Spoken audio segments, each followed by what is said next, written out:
कि बंबई में एक दूसरे कैडर के अभिनेता, पहला कैडर का है भी नहीं, उनकी तीसरी पत्नी के दूसरे बच्चे के पीछे आप भागे हुए।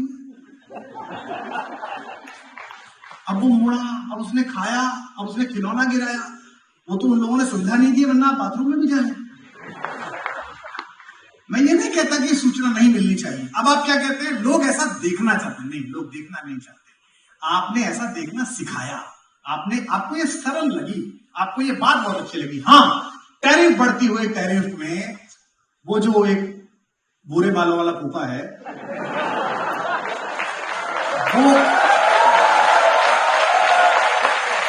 वो क्यों चिंतित है, वो क्यों परेशान, उसने हद कर रखी है। तो दिन में 3 ट्वीट हमारे प्रधानमंत्री को करता है। बस अब वो यही कहने वाला है कि अगर तुमने मेरी नहीं मानी तो मैं नस काट लूंगा। अरे भाई, किससे कोई बात नहीं करा तो अपना काम करे। एक स्वाधीन देश है और दूसरे प्रकार का नेतृत्व है। ये जो ऐसी तरह से आर्म ट्विस्टिंग करने वालों के साथ क्या करता है, ना पता हो तो कांग्रेस में मित्र उनसे पूछ ले, वो बता देंगे क्या करता है। तो इसमें जिसने को उन्हें बताया कि उनके सलाहकार है, वो ठीक नहीं है, मुझे लगता है। इस पर आपको अध्ययन करना पड़ेगा कि बढ़ती हुई टैरिफ की धमकी के बीच भारतीय अर्थव्यवस्था का कैसे पुनरुद्भव संभव है, कैसे हमारा छोटा काम करने वाला, मध्यमवर्ती काम करने वाला, जिस पर आप बड़ा काम कर रहे हैं, मेले लगा रहे हैं, उसको आप कैसे खड़ा कर सकते हैं। मैं सुबह उठता हूं तो पहला कोलगेट मुझे बाहर का मिलता है, मुझे पहला ब्रश बाहर का मिलता है। ब्रश नहीं बना सकता क्या भारत? एक रेजर नहीं बना सकता? यह अच्छा अवसर मिला है। मुझे आज भी याद है कि अटल बिहारी वाजपेयी जी ने पोखरण का विस्फोट किया था और इसके दूसरे वाले जो फूफा थे उन्होंने हम पर बैन लगाया था। उसके बाद भी हम जीवित रह गए थे, क्योंकि इनको ये नहीं पता कि हम महाराणा प्रताप की उस वंशवेल के पुष्प हैं जो घास की रोटी खाते थे। 150 करोड़ लोगों का स्वतः स्फूर्त देश है, आत्मस्फूर्ति से दीपित है। इसमें सरकार केवल तटबंध बनाकर इस पानी का नियमन कर दे। और एक बात मुझे बहुत अच्छी लगी, जो मुख्यमंत्री जी ने कहा कि हमको जो भी सीट बेल्ट बांध देता उसके साथ है। शिक्षा के हर परिसर में मैं यह कहता हूं, विधायी रूप से आप इस संस्थान के सर्वोच्च पद पर हैं मुख्यमंत्री जी, लेकिन शिक्षा और कला ये 2 क्षेत्र ऐसे हैं जिनमें सत्ता का नियंत्रण नहीं, प्रबंधन आवश्यक है।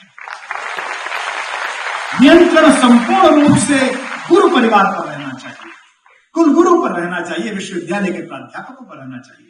ये जिस दिन जो सत्ता सीख जाएगी उसी का भला होगा। व्यवस्था जहां सीख जाएगी। हम अभी एक इंजीनियरिंग कॉलेज के उद्घाटन के लिए गए थे, उनके 7-8 इंजीनियरिंग कॉलेज है, बड़े उद्योगपति। उन्होंने मुझसे कहा कॉलेजों में गुणवत्ता नहीं आ रही, मैं गुणवत्ता कैसे लाऊं? तो मैंने उनको एक वैसी बात की, उसके बाद मुझे अब पता है आगे नहीं बुलाएंगे मुझे। तो मैंने उनको कहा कि चेयरमैन साहब, जिस दिन आपका चैम्बर छोटा और इस इंजीनियरिंग कॉलेज के डायरेक्टर का चैम्बर बड़ा हो जाएगा, उस दिन से इस परिसर में गुणवत्ता आनी प्रारंभ। बहुत दिन बाद मैंने एक कुलगुरु देखा है, वो जैनी में विक्रम विश्वविद्यालय में डॉक्टर शिवमंगल सिंह सुमन कुलपति हुआ करते थे। भागलपुर विश्वविद्यालय में राष्ट्रकवि रामधारी सिंह दिनकर कुलपति थे। अन्यथा कुलपतियों की, कुलगुरुओं की आभाएं राजनीतिक अतिक्रमणों के कारण क्षीण होने लगी। उनके निजी अनुभव, उनकी निजी मेधा, उनकी निजी प्रतिभा से। तो आपका यह भी सौभाग्य है कि इस परिसर के प्रारंभिक दर्द समझने वाला एक दर्दमंद हमसफर आपको मिला है कुलपति के रूप में, कुलगुरु के रूप में। आपका यह भी सौभाग्य है कि एक ईमानदार व्यक्ति मिला है। ये भी पता है जो पेड़ जहां लगेगा वहीं लगेगा, जो फर्नीचर जहां रहेगा वहीं रहेगा, जो नियुक्ति होगी वो सही नियुक्ति होगी। और आपका यह भी सौभाग्य है कि मुझ जैसा व्यक्ति, जिसे अच्छी सरकारें और अच्छे हमारे मित्र भी 35 से 30 लाख नहीं करवा पाते, वो फिर भी आपके बीच आता रहेगा। ये भी आपका सौभाग्य है।